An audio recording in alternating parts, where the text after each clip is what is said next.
sometimes we get to live through historical moments. So I told you guys my stories about 9/11.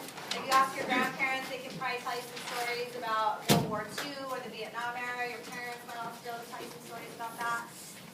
And so you guys are living through a historical moment that happened yesterday, and so I wanted to take some time and talk about that today. So for your do now, what you're going to write about is you're going to make an inference. So if you don't know who Nelson Mandela was, or you don't know much about him, it is okay.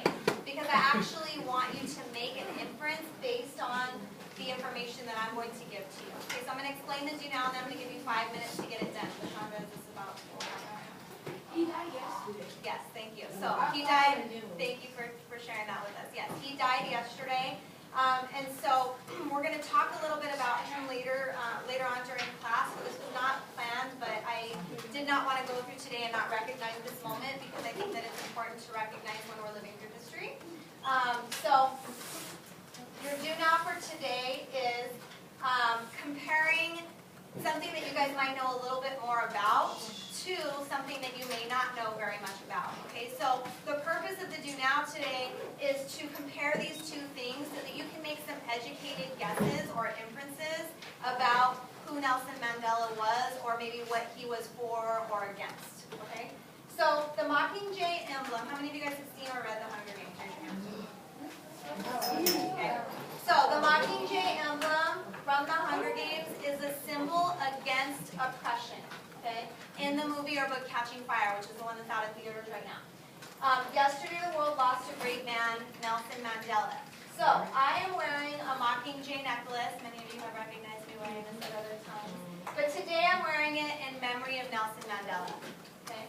So based on this information, what can you infer about Nelson Mandela? Now there's a couple of things that you need to know in order to be able to complete your do now today. Okay? First, you'll notice that the word emblem and oppression are bolded and in italics. Have we seen these words before in this class? Yes. Where have we seen these words before? Max. In the do now. Okay, so these were both vocabulary words that we used in the do now at some point. Okay? Can someone remind us what the definition is for emblem and for oppression so that everybody's clear about those two terms? Somebody remind me what those two words mean. If you need to go back to your do now and give us a definition, it's okay.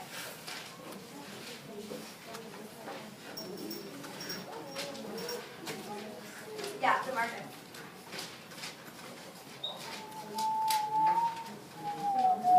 Okay, so DeMarcus is giving us some information that we need to complete our do now, so I need voices up. Okay, DeMarcus, can you repeat that?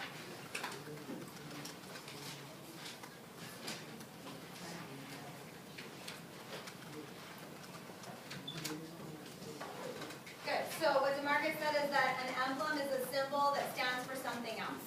Okay, you use it as a symbol for something else. Good. Jasmine. An oppression. It means unjust or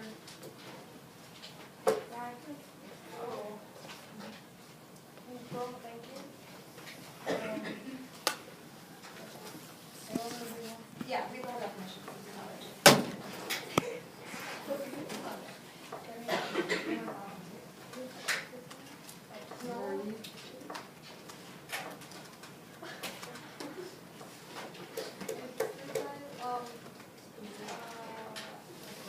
Authority or power.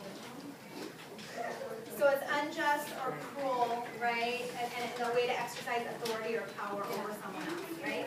So we used that word, we learned that vocabulary word in my 7th grade classes when we were talking about the Civil War. So we talked a lot about oppression, right? Why do you think we would use the word oppression to talk about Civil War, or what happened during the Civil War? So the definition for the word oppression is cruel, unjust treatment of other people, right? So what was going on during the Civil War that we might consider cruel or unjust? They didn't.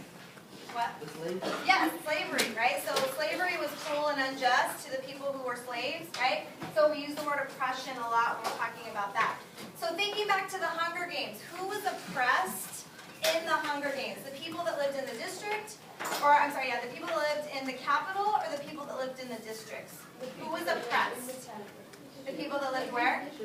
In the districts, right? Because it was cruel and unjust use of authority, right? So all the people in the districts were working to give the people in the capital their lifestyle, right? So the people in the districts were oppressed. So we're using these ideas to make an educated guess or an inference about what Nelson Mandela stood for, what he might have been against, okay? So I'm going to give you guys 5 minutes using this information to infer, to make an educated guess about why today is a national day of mourning for this man, Nelson Mandela. So you don't need to know anything about him. You're making an educated guess based on this information. Make sense? Yes? No? Yes? It doesn't matter right now. I'm going to explain it to you in a bit. But right now, we're just making an educated guess based on this information. Okay, Kalama? All right, guys. I'm going to give you guys 5 minutes. Voices are off. LaShondra, please turn on. Voices are off for these 5 minutes, and then at the end, I'm going to cold call people to share. So